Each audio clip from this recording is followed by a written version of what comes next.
Well, okay. Hello, Earthlings. I haven't done a podcast in quite a while. It's been busy, holidays, etc. Hey, so listen. Today's podcast is in two parts. One is a story that I created from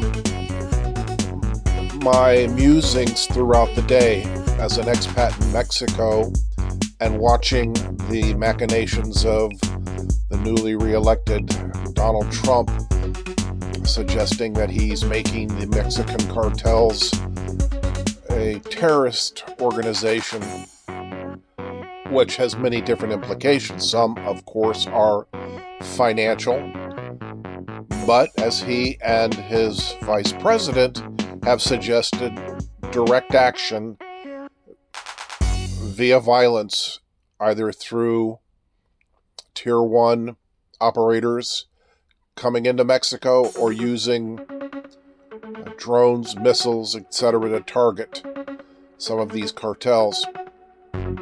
When I think about all this,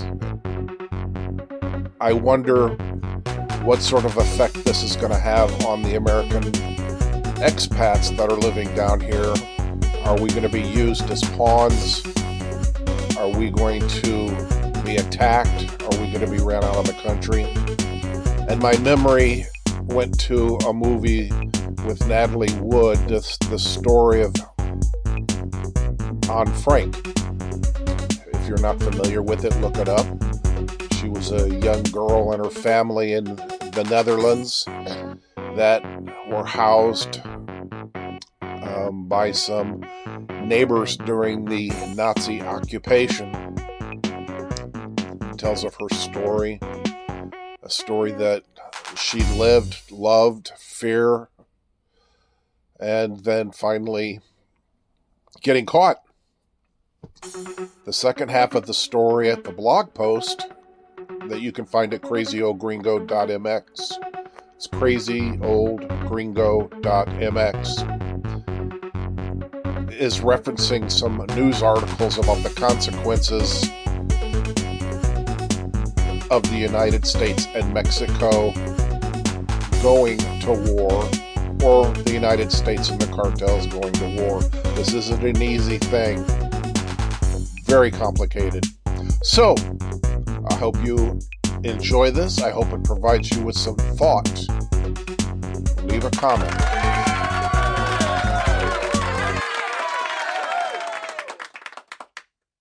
All right, so we're diving into some pretty heavy stuff today. All right. We've got this blog post, Caught in the Crossfire, subtitled A Journey of Survival, and it's from a blog called Crazy Old Gringo. Okay. The blogger is an American expat living in Mexico, and he's basically painted this picture of a teenage girl, Okay. Anna, whose vacation in Puerto Penasco suddenly turns into this terrifying fight for survival when the U.S. president, out of nowhere, declares war on Mexican cartels. Wow. And it's fiction, yeah, but it's making me think, about how real this could actually become. Oh, yeah. And the thing is, the blog post is dated today, January 27th, 2025. Oh, wow. The timing is certainly striking. Yeah. And, while the story of Anna is fictional, it does bring up some important questions about what this declaration of war could really mean for Americans, particularly the ones living in Mexico. Yeah, especially since, from what I've read, declaring cartels as terrorist organizations, that's a pretty unprecedented move. Absolutely. I mean, it's essentially putting them on par with, Al-Qaeda and ISIS, right? Yeah. It's definitely a significant escalation. Right. And it raises questions about, the legal and strategic ramifications. Yeah. Yeah. Like, will this declaration, will it allow for the use of military force within Mexico? Right. Yeah. What about, the potential for increased surveillance and intelligence operations, targeting not just cartel members, but potentially anyone associated with them. Yeah. It's a complicated legal and political landscape that we're stepping into, really. And this crazy old gringo blogger, he's living right in the middle of it all, isn't he? I mean, Puerto Penasco, that's known cartel territory. Yes, and that's what makes his perspective so valuable here, I think. Right. He's not just some observer from afar. He's being directly impacted by this decision. Right. He even cites a Guardian article that voices concerns about American tourists and expats. Oh, wow. Being caught in the crossfire. Yeah, so thinking about Anna's story, yeah, she gets separated from her parents, right, and ends up finding refuge with this elderly woman, Senora Elena, who hides her. It's heartbreaking, really. Yeah. But also, inspiring to see those acts of human kindness, even in such a crazy situation. It's fascinating how the author is using this fictional narrative, right, to highlight the very real human cost of conflict. Right. I mean, Anna's story, it's much like the Diary of Anne Frank, which you mentioned earlier. Yeah. It forces us to confront the fear, the uncertainty, and the resilience of just ordinary people who are caught in these extraordinary circumstances. It makes you wonder how this declaration of war might impact the relationship between the U.S. and Mexico. Yeah. I mean, could this actually backfire and actually strengthen the cartels? That's a key question to consider. Yeah, cartels are they're already incredibly powerful, right, and well armed. Yeah. In fact, they've got access to sophisticated weaponry, really, including javelin missile launchers and armored vehicles. Jeez. There's also been reporting on their recruitment of former military personnel, including ex-commandos. That's chilling. Yeah. So what does all this firepower actually mean in the context of a war?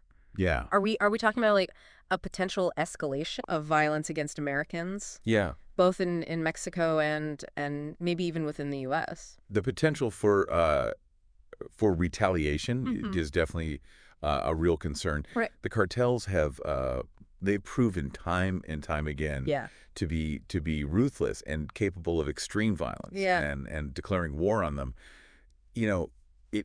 It might not play out like a traditional conflict, but it could lead to a surge in targeted attacks, kidnappings, and other forms of reprisal against American citizens.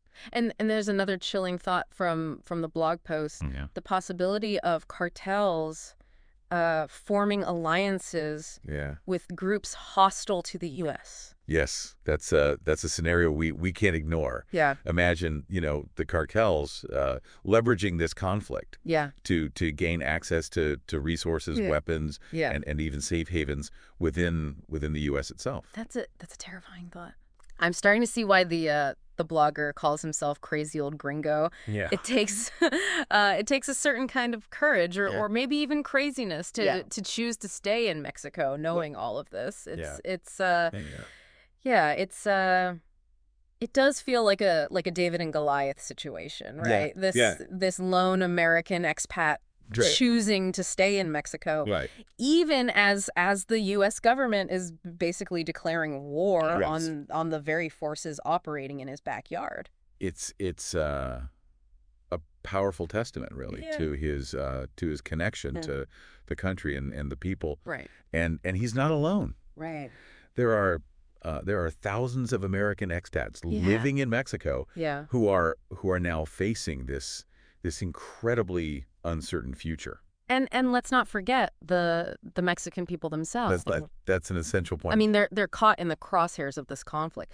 Absolutely. I mean, their country is potentially becoming a battleground.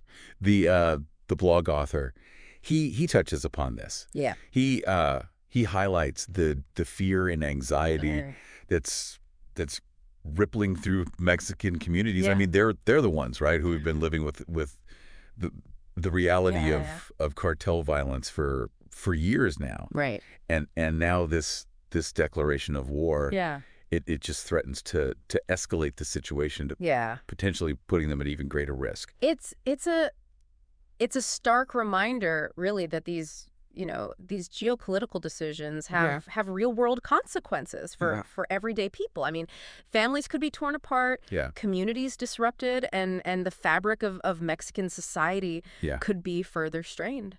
And the potential for unintended consequences is enormous. Right. Remember, the cartels have been arming themselves for years, and some reports even suggest that they've acquired weapons from the U.S. government itself through various channels. Hold on, are you saying that the U.S. government might have inadvertently supplied weapons? It's a complex issue with a tangled history. Right. But there have been instances where U.S. weapons have ended up in the hands of cartels. Wow.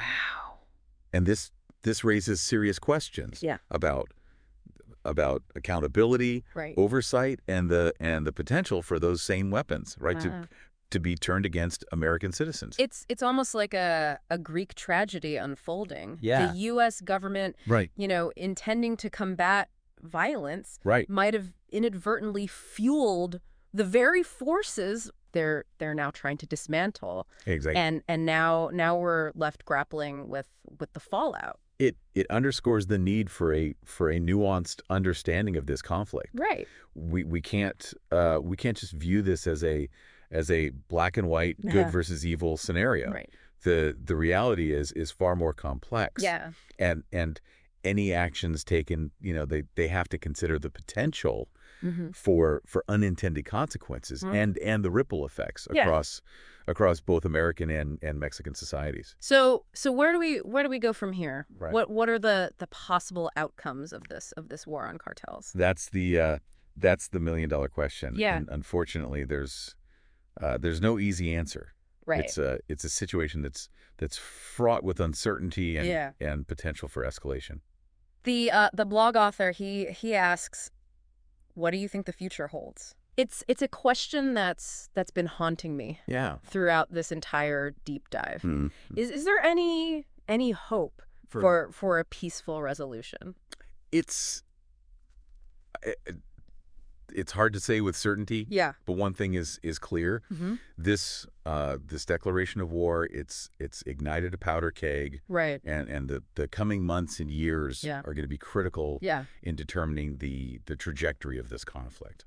The crazy old gringo, despite his anxieties, seems determined to stay in Mexico. Mm-hmm. It's like he's refusing to let fear dictate his life. There's a profound courage in his decision to stay. Right. A refusal to be driven away by fear. Yeah. It speaks to the deep connection, I think, that many expats feel to Mexico. Yeah. A connection that transcends the current political climate. It reminds us that amidst the chaos and uncertainty, there are individuals choosing to stand their ground, holding on to hope, and perhaps even finding ways to contribute to positive change. There are stories like that of Anna and Senor Elena. They remind us that even in the darkest of times, the human spirit can endure and even flourish. Right. And perhaps it's in those acts of resilience, compassion, and connection that we can find a glimmer of hope for a brighter future. Yeah, it's inspiring to think about those individuals choosing to stay and face this challenge head on. Yeah. It makes me wonder, though, what can everyday people, those of us watching this unfold from a distance, what can we do to make a difference? That's a question we should all be asking ourselves, I think. Yeah. Awareness is a crucial first step. Right. We need to stay informed about the complexities of this conflict, moving beyond simplistic narratives and engaging with diverse perspectives. So much of the news coverage I've seen focuses on, the political and military aspects. Right. But it's easy to forget about the human stories at the heart of it all. Exactly. We need to we need to amplify the voices of those most affected by this conflict. The Mexican people, American expats living in Mexico, and those caught in the crossfire. Their experiences and perspectives, they can provide valuable insights and challenge our assumptions. The blog author urges us to consider the question, what do you think the future holds? It feels like a call to action, not just to observe, but to participate in shaping that future. He's challenging us, I think, to move beyond passive observation, and consider our role in this unfolding narrative. What choices can we make, as consumers, as voters, and as global citizens to influence the trajectory of this conflict. That's a powerful thought. It's not just about the U.S. and Mexico. It's about recognizing our interconnectedness, and understanding that the choices made by one nation have ripple effects across the globe. This situation forces us to confront some uncomfortable truths, really, about the global drug trade, the flow of weapons, and the complex interplay, of political and economic interests. It's a web that extends far beyond the borders of any single nation. It makes you realize that we're all part of a larger story, a story that's still being written. And the choices we make, both individually and collectively, will determine the direction of that story. We have a responsibility, I think, to inform ourselves, engage in meaningful dialogue, and hold our leaders accountable. We can support organizations, working to promote peace, provide humanitarian aid, and advocate for the rights of those most impacted by this conflict. This deep dive has been a sobering experience, but it's also, it's also ignited a sense of urgency for me, a need to move beyond complacency and contribute to a more peaceful and just future. The future is it's uncertain, but it's not predetermined. We have the power to shape it through our actions, our choices, and our unwavering commitment, really, to creating a world where peace prevails. So I'll ask you again. Okay. What do you think the future holds, and what role will you play in shaping it?